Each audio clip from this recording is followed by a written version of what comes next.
from what I understand, Just has been, in a sense, down with you guys from day one of Fool's Gold. Tell us about not that. day one, but for many years now. I'd say about 3 years now. Okay. And you know, but there is a factor from day one. I really remember when Nick and I started Fool's Gold, and we did our first brainstorms of like, what can we put out? And at first we're looking at our friends and we're thinking like, well, this dude has a project, and this dude has a project, and it's cool. And then we started looking sort of like outside the box a bit and thinking, what else could we put out that would be dope? And both he and I really wanted to step to some hip-hop producers and release on Fool's Gold whatever sort of like bedroom side records, side projects that they had that they might think no one would want to hear. But you guys were... And we knew that Just had a past in house music, just being from Jersey and playing those roller rinks and all this stuff. Yeah. We knew about that.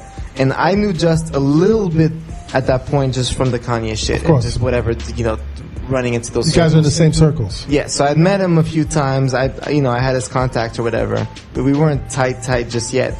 But I remember hitting up and being like, yo, I got this label, and I bet you have house records. Let me hear them. Let's put some shit out. It didn't work. It didn't work right away.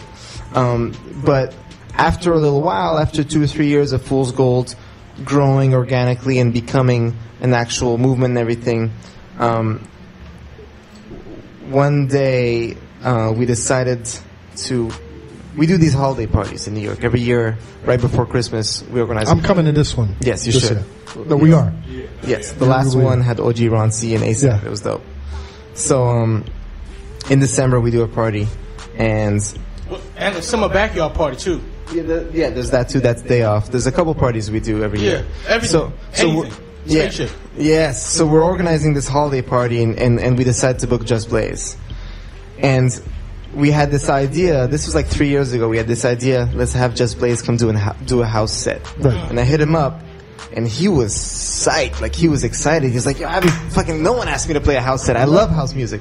So he comes and plays this house set. There's a big snowstorm that year. That day, I mean, we're all like, fuck, what's gonna happen with our party? But, you know, thankfully everybody still came out on some like, battle the elements, let's go and have a good time, because it's the Friday before Christmas, literally. And Just comes up and plays it. Yeah, it was at this showroom in Soho, and Just starts playing these house records, and then he plays this one joint that was dope that I didn't know, and I was like, what is that? He's like, oh, that's my shit. That's like, oh, that's my joint. And I talked to him after, and he's like, yeah, I made this track. I don't know, what do you think? You know, and I was like, yo, we gotta put this out. And that's sort of where the relationship started, where we decided we would do a Just Blaze record on Fool's Gold, which has been sort of this building. This sort of holy grail thing. So when are we going to see that? But aside from that, he's played, you know, countless Fool's Gold parties since. He's become sort of part of our stable. I've seen him acting as a videographer at Fool's Gold parties. I've seen him on stage with a camera filming Fool's Gold. Oh yeah. Just likes cameras. He likes gadgets. Just likes everything. Yes, he likes the Combat Jack show. He has good taste. Yeah.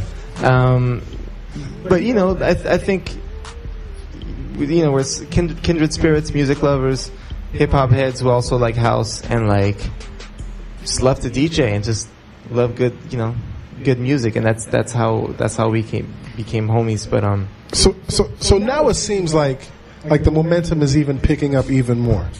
Like, sure. You know, like you now we have a shop. There's a Fool's Gold store. I was about to ask you, how's the shop doing in It's doing Brooklyn? great, man. It's doing great. I mean, the thing that we realized with Fool's Gold is that we're a record label first, but actually selling records is only, you know, sort of like phase one of the operation. Right. That's the you center. can't just survive on selling records anymore. I mean, nowadays you can't build a business plan around that. We don't neglect that. Or your business will be in shambles. Yes, as they say, as the suits say. But you know, we have a very strong sense of aesthetics. We have an in-house art director that does all our artwork. There's a look to Fool's Gold. There's Fool's Gold events where people know what the experience feels like, what the parties feel like. Lifestyle. There's a Fool's Gold lifestyle. Hashtag lifestyle. So there's a whole lifestyle that goes with it. A-Trak, you've got to create a Fool's Gold credit. Like when you come to a Fool's Gold party, get some Fool's Gold credit. You can buy things with that credit. Do you get the credit if you wait in line for a Fool's Gold party? That's the whole thing.